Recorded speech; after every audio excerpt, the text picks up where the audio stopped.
L'Institut de culture et de dialogue Ravnal exige des excuses publiques de la part de l'ambassadeur turc après sa déclaration de la semaine dernière. Dans le cas contraire, cette affaire sera portée devant les tribunaux.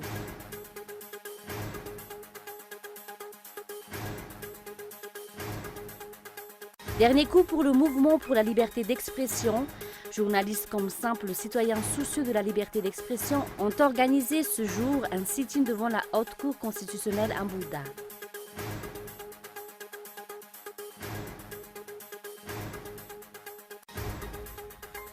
Près de 26 millions d'électeurs sud-africains sont appelés aux urnes pour des élections municipales aux aires de référendum pour le parti au pouvoir.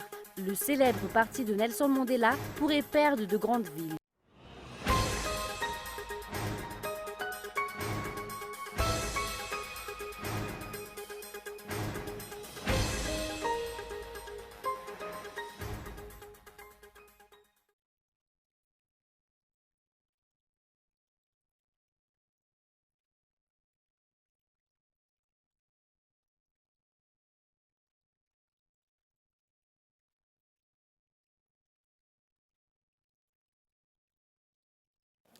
Bonsoir à tous et ravi de vous retrouver dans ce journal. On commence avec l'Institut de culture et de dialogue Ravnal qui exige des excuses publiques de la part de l'ambassadeur turc après sa déclaration de la semaine dernière. Dans le cas contraire, cette affaire sera portée devant les tribunaux. Reportage.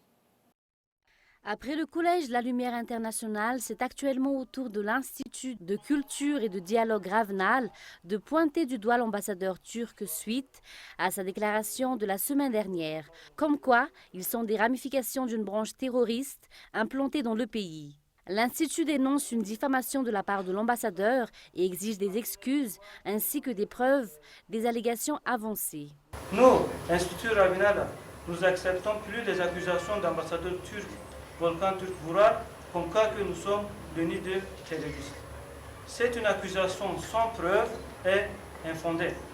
C'est une humiliation envers nos collaborateurs.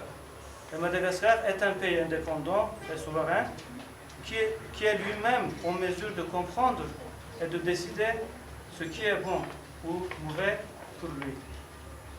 Ensuite, toutes ces accusations, nous, Institut Ravnal, nous ferons appel à la justice madagascar et à la sécurité nationale de mener des enquêtes sur ce sujet.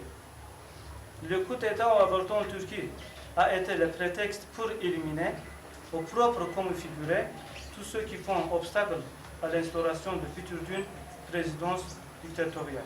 C'est la première fois que ce genre d'incident se produit à Madagascar, a expliqué le général retraité Ramakavel Désiré. Les conséquences pourraient être néfastes vis-à-vis des relations entre la Turquie et Madagascar. Pour sa part, le ministre de la Défense nationale a affirmé que le gouvernement n'interviendra pas sur cette affaire, au cas où l'ambassadeur turc ne se pliera pas aux exigences de l'Institut Ravnal et le Collège de la Lumière Internationale. Ces derniers sont prêts à enclencher une procédure judiciaire. On poursuit avec la loi numéro 2016-006 portant organisation et attribution du Haut Conseil de la Défense nationale n'a pas passé le contrôle de constitutionnalité de la HCC ou Haute Cour constitutionnelle. Les deux premiers alinéas de l'article 7 de cette loi ne sont pas conformes à la Constitution, a jugé les hauts conseillers. Reportage.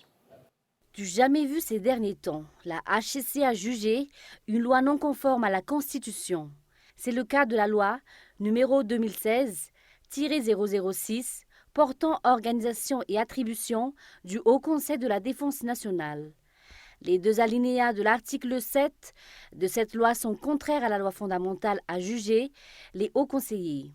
Le premier alinéa de l'article 7 de cette loi stipule que le président de la République nomme les membres du Haut Conseil de la Défense nationale sur proposition du ministre de la Défense nationale et du secrétaire d'État auprès du ministère de la Défense nationale, parmi les officiers généraux et les officiers supérieurs en activité.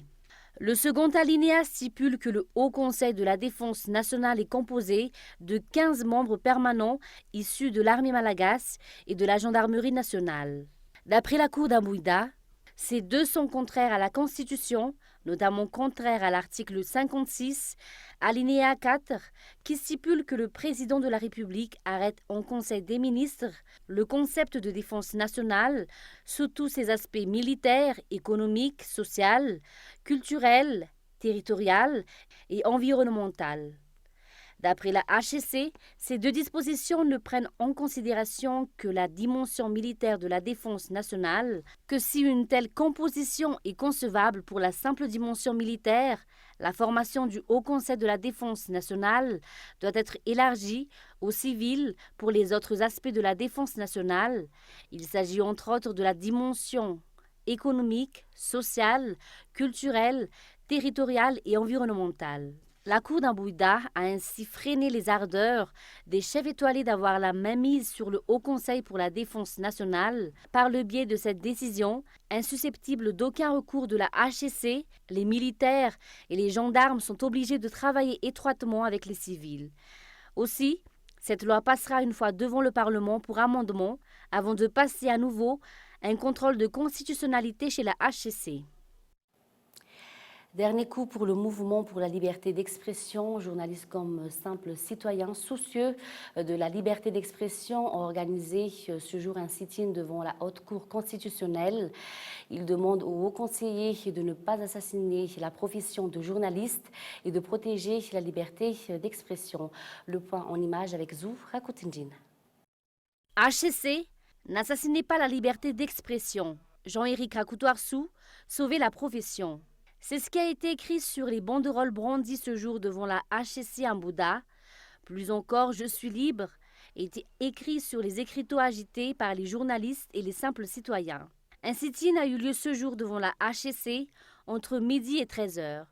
Sit-in qui avait pour but de tirer la sonnette d'alarme à l'endroit des hauts conseillers d'Ambouda, de déclarer la loi portant code de la communication contraire à la Constitution. Journalistes de la capitale et ceux des régions ainsi que les simples citoyens ont fait front unique pour protester contre cette loi liberticide. Déjà, l'impossibilité de la couverture nationale pour la presse privée, premièrement, ce qui est très préoccupant pour la liberté de la presse en général. Ensuite, la composition de l'autorité nationale de régulation de la communication médiatisée, qui est tout sauf indépendante. Il y a également les dispositions par rapport aux amendes très exorbitantes, ou encore des termes trop vagues pour être sécurisants par rapport justement à ce qui devrait être la protection des journalistes dans l'accès aux sources, dans la recherche des documents administratifs ou l'obtention des documents administratifs, l'impossibilité de publier des informations tenues lors des débats huis clos à l'Assemblée nationale ou dans les institutions. Ce sont des choses tout à fait contraires à ce qui devrait être la liberté d'expression et la liberté de la presse en général. Les hauts conseillers se penchent actuellement sur cette loi. Le message des leaders du mouvement pour la liberté d'expression reste le même. De nombreux articles de la loi sur la communication sont contraires à la Constitution et aux principes de liberté. Les voies légales, parce que actuellement les hauts conseillers sont en train d'examiner pour contrôle de constitutionnalité la dite loi. Et après, le président va promulguer cette loi. Donc c'est la dernière chance pour que cette loi ne soit pas appliquée à Madagascar. Vous êtes venu avec des pancartes, qu'est-ce qu'il y a écrit sur toutes ces pancartes? Oui, là maintenant, vous avez encore le choix. C'est ce qui a été écrit sur les pancartes. Ce qui veut dire que la Haute Cour constitutionnelle a encore le choix entre la liberté ou la répression de la presse et de la liberté d'expression à Madagascar. Je ne pense pas, parce que nous on a fait un appel à tous les citoyens, mais pas aux politiques. À tous les citoyens, la société civile, de nous joindre pour cette cause. C'est une manière pour le pouvoir de discréditer le mouvement. Mais sur ce cas ici, il n'y a pas de preuve que ce soit politisé, parce que là, on est toujours dans le cadre de la réclamation de la liberté d'expression. Et on en reste là, et on en restera là. La balle se trouve désormais dans le camp de la HCC. Les appels à une nouvelle table ronde des membres du mouvement à l'endroit du ministère de la Communication, du gouvernement, de l'Assemblée nationale, du Sénat, ainsi qu'auprès du président de la République ont été vains. Notons que le sit-in de ce jour s'est déroulé sans incident majeur. Les forces de l'ordre ont quadrillé la manifestation pacifique. La décision de la HCC sera connue prochainement. Également, dans l'actualité, le Centre régional de fusion d'information maritime se trouve à pied d'œuvre pour sécuriser la circulation maritime dans l'océan Indien, à charge pour les dirigeants malgaches de prendre les mesures nécessaires en cas de constatation avérée d'infraction. Étant une île, la sécurité maritime devrait constituer un levier de développement pour Madagascar. C'est pourtant loin d'être une réalité.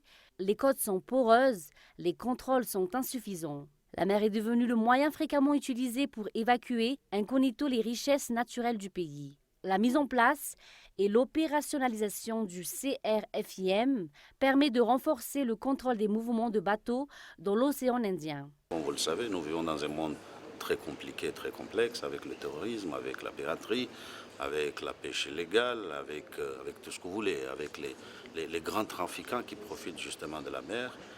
Et donc, quand nous aurons contrôlé, quand nous aurons le destin maritime de notre espace, nous allons nécessairement maîtriser notre développement. Et pour cela, la Commission de l'océan Indien, qui n'est rien d'autre qu'une plus-value, hein. En fait, les États restent les États, ils sont souverains, mais nous les y aidons et donc nous allons aider, nous allons faire en sorte que les profits de tout cela aillent au bénéfice des populations. Pour rappel, environ 7000 bateaux circulent quotidiennement dans l'océan Indien. Suite au contrôle effectué par le CRFIM, depuis le mois de janvier jusqu'au mois de juillet, un bateau effectuant une pêche illégale a été interpellé. 4 cas d'exportation illicite enregistrés et 5 incidents maritimes. Le CRFIM ne fait que contrôler le mouvement des bateaux. Il appartient aux dirigeants de prendre les mesures adéquates pour renforcer la sécurité maritime dans la zone. Et une nouvelle boutique Gascom est ouverte au sein de l'immeuble Santaj, un Boucharaab, toujours dans le but de satisfaire les besoins des férus en jeux vidéo. De plus, Gascom organise un concours selfie où divers lots seront distribués. Ces détails en images avec Michael Ramarla. Se rapprocher des férus de jeux vidéo. Telle est la raison qui a poussé Gascom à ouvrir une nouvelle boutique au sein de l'immeuble Santaj à Boucharaab. Plus encore, les offres évoluent en fonction de l'évolution des nouvelles technologies. Vous y trouverez des casques de réalité virtuelle qui vous permettront de jouer sans limite ou de regarder des vidéos. Sans oublier les jeux dernier cri de la PlayStation ou Xbox One, les collectionneurs de jeux vidéo sont également les bienvenus chez Gascom. Les jeux vidéo de l'enfance y sont toujours disponibles, comme les PlayStation 2 et autres. Les boutiques Gascom vendent également toute une panoplie d'accessoires dont vous avez besoin. Des mises à jour en passant par la réparation des consoles, une garantie est toujours offerte aux clients. En cette période de vacances, Gascom organise un jeu où divers lots seront distribués. C'est simple, postez vos selfies pris devant les boutiques Gascom sur la page Facebook Gascom et le tour est joué. N'oubliez pas, Gascom, votre référence en jeux vidéo. Et nous l'avons annoncé dans les titres, près de 26 millions d'électeurs sud-africains sont appelés aux urnes pour des élections municipales aux aires de référendum pour le parti au pouvoir. Le célèbre parti de Nelson Mandela pourrait perdre 2 grandes villes. France 24. C'est un scrutin à risque pour l'ANC. Alors, au moment de voter, Jacob Zuma essaie de détendre l'atmosphère. Waking up tomorrow in an ANC municipality? I think so. I absolutely think so. Pour ces élections municipales, tous les regards se tournent vers 3 villes, Johannesburg, Pretoria et Port Elizabeth. Ces 3 métropoles pourraient bien tomber aux mains du principal parti d'opposition, l'Alliance démocratique de Mmusi Maimane. Je crois que nous sentons le vent du changement souffler sur le pays. J'appelle tous les Sud-Africains à venir en nombre, à voter pour le changement, parce que le vote est le meilleur moyen de changer le gouvernement. 26 millions d'électeurs sont appelés à voter. Parmi eux, beaucoup de déçus de l'ANC. Le parti est affaibli depuis plusieurs mois par des scandales de corruption. Et pour la première fois depuis 1994 et la fin de l'apartheid, le parti au pouvoir pourrait connaître un revers historique. C'est la première fois que l'on peut confronter l'ANC à la réalité. Ils nous ont donné notre liberté et maintenant c'est comme s'ils avaient le droit de n'en faire qu'à leur tête. C'est l'occasion de remettre les choses à leur place.